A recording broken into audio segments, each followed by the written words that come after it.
Adobe Substance 3D Stager is a great tool for quickly rendering 3D models, applying materials, and getting them inside an environment just to see how it looks. You can do this with outdoor environments or interior spaces. Sometimes interior spaces are a little tricky because often Substance 3D Stager will predict that the lights inside are very bright and sharp and usually there are lots of walls to bounce light around inside, and there aren't always hard, crisp shadows. To get started, I'm going to go ahead and click Match Image, and I'm going to select the image that I want to use for my render. I have an option to set the camera output size to either the image aspect ratio, which uses the longest size, or an image size. I can also detect light sources or put in 3-point lighting. I'm going to detect the light sources. Once it's matched the camera perspective, I'm ready to place 3D objects. File, Import 3D Model. Sometimes the object will come in a weird location, but you can just select that white dot and it'll move it to where you need to be. If you select the object and then click on Transform, you can see if it's at the right scale for your object. This can be set in the 3D modeling program that you're using. Make sure you use the right export settings. And here, this is a good example of it getting the light wrong. Yes, there are some shadows and light in this image. It's trying to get the shadows from this wheel here, but they're really not that dark the way they're depicted here. I think I would move this over, and in fact, if I move this over all the way, you can clearly see that the table is pretty brightly lit. To fix this, select Environment, then select Lights. First, turn off all but one of the lights. You can do that by clicking the eyeballs right here until it has a strike through. I'm going to select this first image light, and you can tell that it's very dark and in the wrong rotation. I'm going to select the rotation of the light until it's in the back.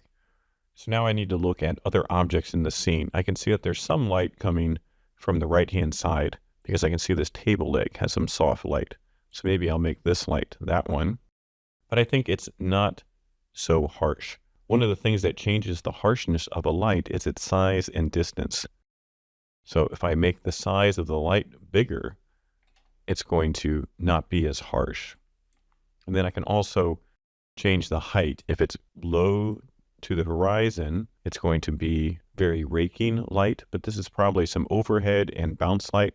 So I think having it up a little bit is good. You can also change the shape of it. I would change this to a square because it's kind of an overall light. And then you can change the edge softness here. Once you have this light close to what you think it should be for this image, we can go back up to Environment and then turn on the next image light. Make sure you select it. It's very easy to have the previous light selected and change its parameters. Once again, this is kind of coming down this way towards us, and that's not really where it is. So I'm going to change the rotation of this light. I imagine it's somewhere, this is way too intense. I imagine it's kind of going off this direction because we can kind of see some shadows here, and there's a little bit of shadows here. There's really light coming from everywhere. We just need to lower this intensity. So I bring that intensity down. I change the size of this to make it fuzzy. Also want to make the shape a square and some edge softness. And finally, I'll click back up on Environment and select the Environment light and turn that on. Now it's using the HDRI that it created when the image was imported. I think this first light is also a bit intense. So I'll select it. Yeah, it's up at 130. And bring that down a bit. I think we're getting closer to something that will work. Now I'm going to add some materials to this.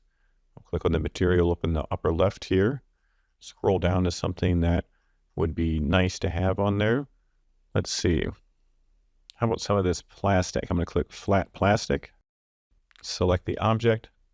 Assign the material to the selection. Great. Now that has plastic on there, I'll select this object, copy it and paste it, and then move it to the side. And then I'll rotate it a little bit and move it back a bit so it's not in front of that chair. So it's not really a 3D scene. And on this particular one, I use a different material. Let's use this plastic right here. And then I can select each object and select its material over on the right-hand side, scroll down, and I can change the color of that material to something a little bit more fun. Then when I'm happy with all my material selections and my lighting, I'm ready to render. Select the Render tab, select the presets that you want, and then select Render. When it's done rendering, you'll have a nice quick mock-up of your objects as if they were sitting on this desk. These would be some pretty big paper mache or fiberglass objects. So make sure you're semi-realistic with your placement, but the whole point of 3D modeling and rendering is to try things out that might be difficult in physical space. So hopefully you can use Adobe Substance 3D Stager to quickly mock up some renders in interior photographs and adjust the lighting so it looks a bit more believable for an interior scene. Happy 3D modeling!